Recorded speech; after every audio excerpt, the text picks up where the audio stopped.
In this video, I'm going to show you how to upload shorts on YouTube from PC. Let's go. Let's walk you through how to upload your YouTube shorts from PC step by step. So the first step is to visit your own YouTube channel while you're logged in to your YouTube account. This is my YouTube channel and I'm currently logged in. I'm also using the Google Chrome browser, which is what I advise you use when uploading on YouTube. It makes things a slight little bit easier because of course you have your Google account which is connected to your YouTube channel. From my YouTube channel, you can see my YouTube videos that you can also check out, but you will also see at the top of the screen this icon right here, create. When you click this, you have three options. You can upload a video, go live, or create a post. Some of these options, like creating a post, might not be available to you. Don't worry, you're going to be able to upload videos. That's the main feature that you're going to be taking advantage of because you want to upload a YouTube short. So right here at the top, you want to click create or upload video. So right here, I don't have my glasses on, so I'm doing this without my glasses on, ladies and gentlemen. So this shows that you can definitely do this. Here you have two options for finding your YouTube short that you have created. Remember, your YouTube short needs to be in that vertical format. Make sure it's in that vertical format. Before the 15th of October 2024, your YouTube short needs to be 60 seconds or less. After the 15th of October 2024, this goes up to 3 minutes max because there is an update from YouTube where you can upload longer shorts that people have been calling jorts, and there are some other funny names for it that people have been coming up with as well. So basically it's a longer form short video that you can upload and it will go into the YouTube shorts feed. So right here we have two options that we can do from this point. We can select this button in the center of the screen, or you can do what I like to do, which saves you a lot of time. I like to make the window smaller, and then once I've made the window smaller, I can find my file and I can drag it into that box so it will upload. So what I'm going to do is I'm going to hold my click on the file. This is the YouTube short that I've created. I'm just going to drag it over, and as you can see, that animation is showing me that I have a file hovering over the page, and I'm just going to let go of the click. This is going to begin to upload my YouTube short. Let's get into that wide full screen view so you can see what's going on here. There is something helpful that YouTube have also implemented, a new update, where if you've named your file beforehand, it is then naming that as the video. So the title of my file is now the title of the video. I can change this, I can edit this, I can give it a different title if I want to, but that's a little tip if you want to save some time when you're uploading to YouTube. If you don't have any third-party extensions interrupting this feature, or you haven't turned it off for some reason somehow, then you will have your file name as the title of your video before you make any changes to that title. So that's a very helpful feature that you can take advantage of on YouTube right now when uploading your YouTube shorts. So there are a few things you can do here. Now you can, if you wanted to, add a description to your YouTube short. This could help you with some traffic later on after you're gaining traffic outside of the shorts feed. Shorts feed is different to, of course, your search or external traffic that you may gain to your YouTube short. With YouTube shorts, I tend to see that external traffic can come from people sharing your video. So depending on where your video is being shared, maybe it's being embedded on a website, all of those sort of things, this is in your control. So I'm going to put my glasses on for the next bit because there are a few more features that you definitely want to pay attention to when you're uploading YouTube shorts to your YouTube channel. Right here, I have my title. I'm happy with it. This You Will Foul PayPal commercial is funny. So I've just reacted to the PayPal Will Foul advert, and I've done a little bit of edits here and there, of course, transforming the media and making it a reaction video and making it something different, not interrupting the view duration of the video that has been uploaded by PayPal themselves. I've also, of course, made a few changes here and there to make sure that it's a new form of video. That I'd also advise you to do. Don't re-upload people's content. You can remix, and that's what the remixing is there for. This is what we're going to get into next. So I'm not going to add a description for this one. I can add it to a playlist, but I'm not going to do that because I want to take advantage of the shorts feed first. Then what I'm going to do is I'm going to go to this section here. Is it made for kids? No, it's PayPal. It's a finance technology company. Kids aren't going to be using that. They're not old enough. So let's select no, not made for kids. Then am I going to age restrict it? No. We have this all important show more. I'm going to select show more right now. Let's click this. Here you can ask or check a few boxes. So is it a paid promotion? A paid promotion usually means you've had some form of compensation before creating the video for means of creating the video. For example, if it's a paid partnership where you've been paid before you've created that video, this is a paid promotion where they've paid you to make the video. That's a paid promotion. If you've also received something beforehand, this can also be classed as a paid promotion. But remember, the key word is paid, so do keep that in mind. Also, don't forget you can learn more by selecting the learn more here. Going to scroll down a little bit more. Altered AI content. Now, this is not AI content. There is no AI involved. I don't need to worry about that. If you have any AI where you have used AI to create the video itself, normally what YouTube are really worried about is if you've made a real person do something that they haven't done and it looks very real, and of course can get that person in trouble, or you can cause some legal ramifications and so on.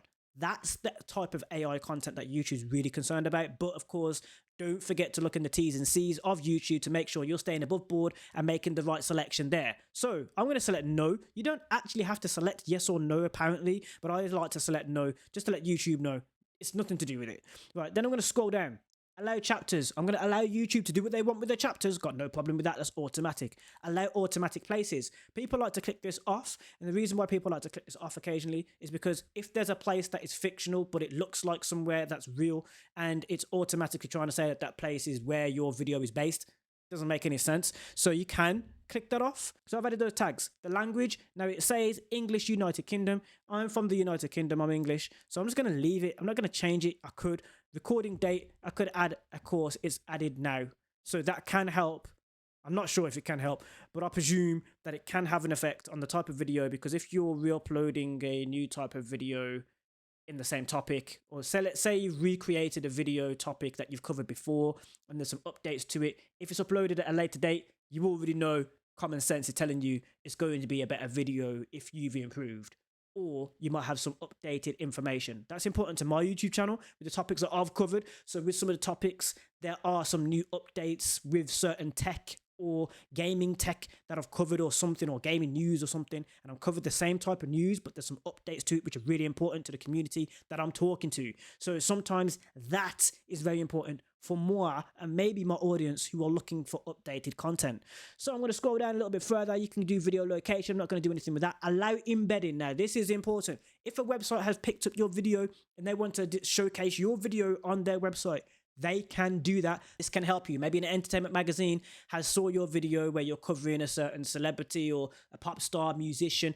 Allow video or audio remixing. Now, what's going to happen here is you can have people take your video and remix it in a certain way. What I've found is I've got some users that are being really lazy with that, and they're literally not transforming the media at all, and they're literally just putting a face or a logo on top of my footage and calling that a remix. So this, while I'm being targeted in that way, is the reason why I'm going to select allow only audio remixing. This forces those remixes to be of some sort of transformative, change in the media in some way. Not literally stealing your media and putting a logo on it.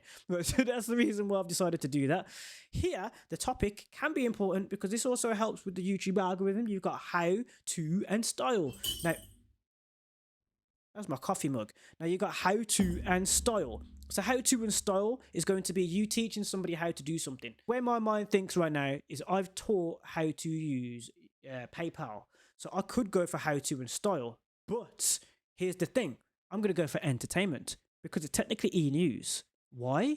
Because the celebrity is the main point of what I'm reacting to, his comedic role in the advert for PayPal. So it's Will Ferrell with PayPal. Education is literally, at the moment, how it seems on YouTube of being like an actual accredited education video. So if you're teaching something but you're not accredited, I would go for how to. That's another thing. So I've looked into these things. Those are the things you should look at. In this one, I'm going to go for entertainment. So it's right here. It is entertainment. It's quite funny. It's a comedian. Will Ferrell is a celebrity, and he's one of the main topics in the video. It does help, of course, because people then get the views on your channel, and you're like, ooh, what else has he taught? Or what has he shown? PayPal? PayPal?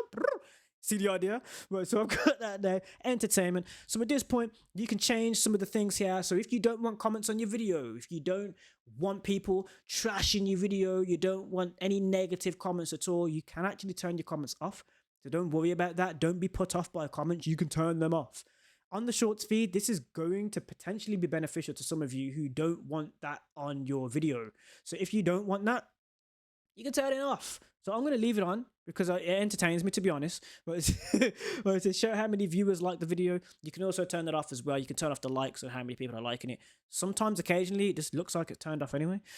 So yeah, you can also add a fundraiser. A fundraiser is something you can add to your video to add a fundraising course. My glasses are so dirty while I'm talking to you, so I'm going to wipe my glasses as well. As you can see, I'm just flowing into this one, teaching you how to do it step by step and trying to be as quick as possible while I'm teaching you every little intricate thing that can help you when you're uploading your YouTube Shorts videos via PC. So as you can see, I've now covered that. I'm going to select next because I'm happy with everything right now. Ad suitability. Now, your ad suitability is also very important if you're a monetized creator or not. Your ad suitability is basically showing YouTube where you're helping YouTube decide on what type of content your video is. And of course, this could go against the amount of money YouTube and yourself can earn from the video that you've uploaded, because YouTube are earning from your video as well. It's very important for you to do this step. You need to learn it. Don't shy away from it. You need to go through this process if you're going to upload to YouTube. So there are a few things. You have inappropriate language, adult content, violence, shocking content, harmful acts and unreliable claims, recreational drugs content, enabling dishonest behavior, which can be a prank where you're teaching people how to do something very dangerous. Not going to talk about it because, of course, if I go into depth with it in this video, it can affect this video. So do look into the terms and conditions of YouTube and you can find out more about that. You also have hateful and derogatory content, which, for example, would be being extremely racist and derogatory towards a group of people.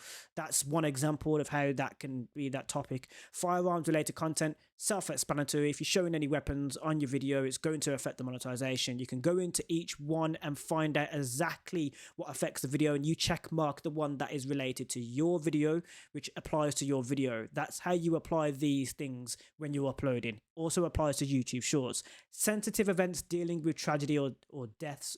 This, of course, self-explanatory. If somewhere has exploded and there's a lot of people that have died and you're covering it in your video, that's going to fall into that topic. Controversial issues, sensitive and controversial topics that could be traumatic for to viewers. Some YouTubers beforehand, don't need to explain it, don't need to go into depth, have done things that have caused people some trauma or reliving that trauma when they're watching videos. Those are those kind of things. None of the above is my case right here. And once I'm happy with everything, I submit my rating. You, as a creator, this is your rating right here. So this can help YouTube trust you more with your content.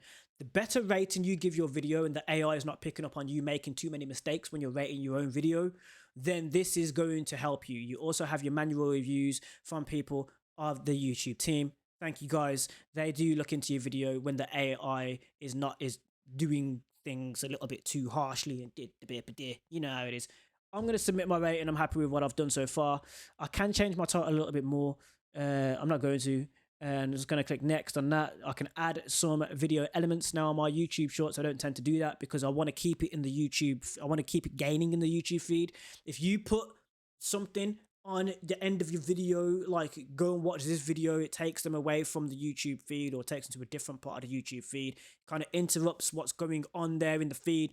So I wouldn't say do that. And I'm going to select next right here. Your copyright issues and your ad suitability. Copyright, have you got any music in it? How does it affect your video? That's what that is. I've seen so many comments on my YouTube videos where they're like, how's using that music? Because I know what I'm doing with YouTube. I'll look into the copyright. I also know what I'm doing when I'm choosing selected music and I'm making my edits to my video. There are some features on YouTube where you can add popular music to your video after you've uploaded. So keep that in mind as well. After you've uploaded, you can make some changes to your video before you go live. So do keep that in mind as well. I'm going to select next because I'm happy with everything right here. Now we have some publishing options. People can't watch your video if you go private. With unlisted, you can share the link and people can watch it, and other people can't find it publicly. Members only, of course, if you're a monetized YouTube channel like what I have here with my channel, you can share with just your members. If you have that already available to you, you have memberships that you've created and you've got your tiers, you can do that. or you can go public to absolutely everybody, and you also have an instant premiere. Now, I haven't tried an instant premiere on a YouTube short. I don't want to because I want to go straight into the YouTube short algorithm. I want to get in the feed, man. So I'm going to select public right here, and that is one of the last steps. Now, you can schedule your YouTube short. Let's say your audience are watching YouTube Shorts at a specific time. You've noticed that through your analytics. You can go into your analytics and be like, ooh, this time my audience is live, or they're active on YouTube and they watch the YouTube Shorts feed. This is the time that I'm going to upload that video. Or you can put it there ready like I do, because I'm that active, and I'll just press public anyway. So I'm gonna press public, and now my video is going to be live. You can also check if there's anything affecting your video. I'm gonna select publish right now. So as you can see, my video is now live. I have a few more options that I can take advantage of that YouTube makes available to you. For example, right here we have a share a link. So you can go to one of these icons right here and you can share directly to X, formerly known as Twitter, Reddit, Facebook, Tumblr, High5, LinkedIn, and more. You also have your video link, which of course, if you have your own website, you can use that link to have that displayed on your website. Just a little hint, nudge, of how you can get some external traffic. So yeah, there we go. That's how you upload a YouTube short to your YouTube channel from PC.